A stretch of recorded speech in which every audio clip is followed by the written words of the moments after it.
앞서 신과의 소통 일부에서는 나에게 주어진 운명에 대해서 말씀드렸습니다. 쉽게 풀이하면 운명은 하늘에서 주신 것과 부모에게서 계승받은 것 두 가지가 음양의 이치로 합의돼서 선천적으로는 하늘에서 내리는 수복을 기본적으로 타고납니다. 그런데 운명이 바뀔 수가 있습니다.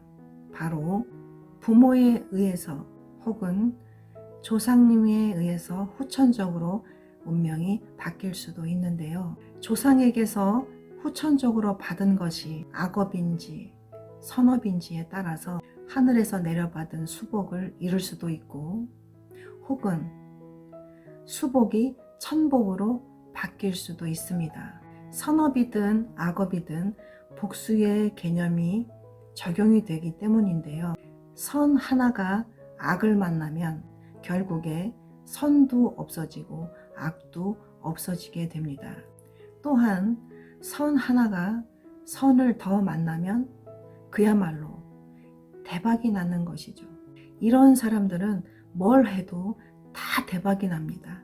자, 하늘은 우리가 언제, 어디서, 누구와 무엇을 어떻게 할 것인지를 정해서 태궁으로 내려보냅니다. 태궁으로 점지가 되는 그 순간 부모의 업이 계승되는 것이죠. 후천적으로요.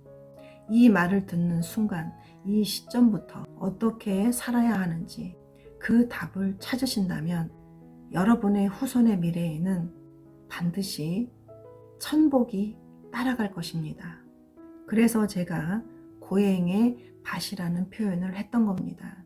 그것은 곧 마음의 고뇌라는 뜻인데요. 내 마음에 무엇을 심어서 어떻게 가꿀 것인지 묵은 감정들을 훌훌 털어내고 지금부터 다시 정리해 보셔야 하겠습니다.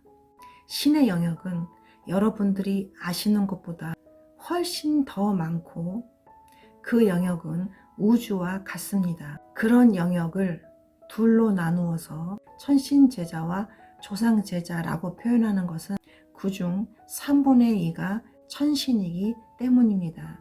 천신제자, 천신이라는 영역에 그 많은 신들, 그리고 명신의 존재, 너무 방대하고 많습니다. 어쨌든 이번 시간에는 조상신 외의 다른 영역의 신들은 모두 천신이라고 칭하겠습니다. 천신제자와 조상제자, 천신은 인간신이 아닌 자연의 신을 말합니다. 여러분들이 태어나기 훨씬 이전, 이 인류가 생겨나기 이전부터 존재하고 계신 분들인데요. 천신에도 여러 영역이 있지만 먼저 생겨난 영역부터 계급이 나뉩니다. 어쨌든 가장 세고 가장 높으신 신은 1월 성신입니다. 해, 달, 별, 이 순으로 지상에서 온 우주를 통틀어서 태양보다 더 높은 신은 없습니다. 이런 영역의 신들을 자연신이라고 얘기를 하고요. 짐새에서 태어난 마고 할머니, 그리고 후천시대에 태어난 궁이 할머니, 소희 할머니, 천궁, 황궁, 흑소, 백소, 그리고 유인 할아버지까지, 여기까지는 1월성이 만들어낸 천신의 영역입니다. 그리고 환인천재, 말 그대로 하늘의 제왕, 천신을 받드는 왕이라는 뜻입니다. 그 다음 명신에 해당하는 각각 영역의 신들이 계시고 단군부터 이어지는 수많은 족보를 가진 조상신이 있습니다. 첫 번째, 천신제자에 대해서 말씀을 드리겠습니다. 천신제자는 조상신이 아닌 천신을 섬기는 제자로서, 즉 제사장의 반열에 들 수 있는 사제를 말합니다.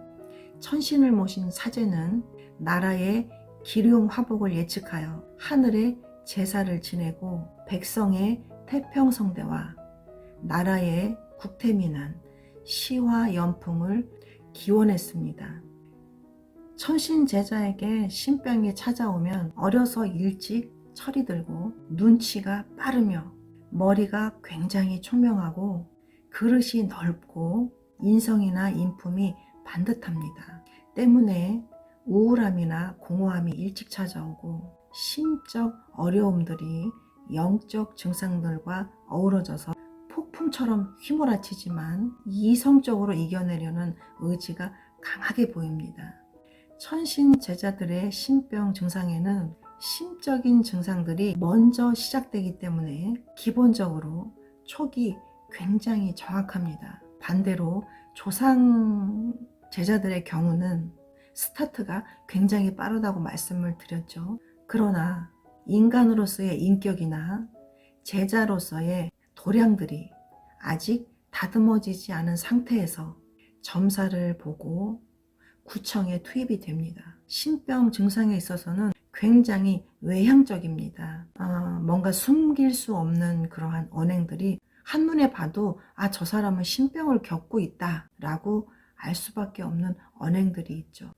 저 방대한 영역에 무수히 많은 신들의 기운이나 에너지를 우주에서 받는 천신의 제자와 조상의 신명이 제자의 몸으로 안정을 해서 소통을 하는 조상 제자와 수행의 정도 차이 잘 이해하셨나요?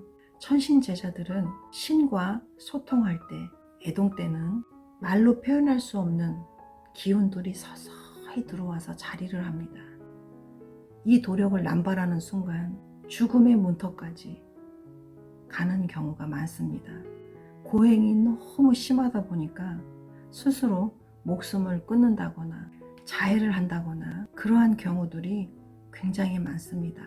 누가 맛있는 걸 줘도 누가 옆에서 아무리 좋은 얘기를 해도 내 마음이 지옥 같은 그런 고행을 겪게 되는 것인데요. 그래서 신이 허락하는 만큼 그 도력을 쓰게 돼 있습니다.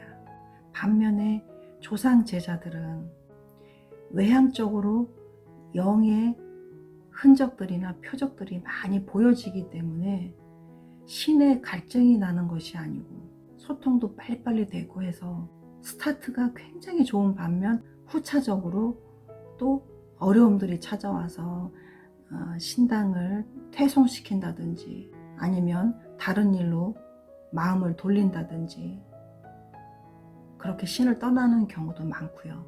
천신 제자나 조상 제자나 어렵고 힘들기는 다 마찬가지인데, 자 여러분, 지금 나의 상황이 어떤지 그 상황들을 잘 정리해 보면 답이 나옵니다. 내가 천신 제자구나, 내가 조상 제자구나, 혹은 천신과 조상이 다 와 있는 상황이구나. 아마 정리가 좀 되실 겁니다.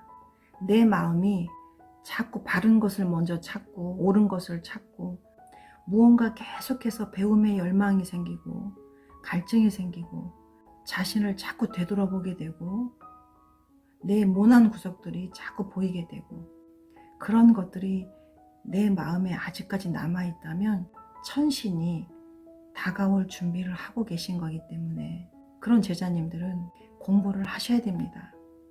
인간 공부, 나를 넘어가는 공부, 수행이라는 것을 하셔야 됩니다.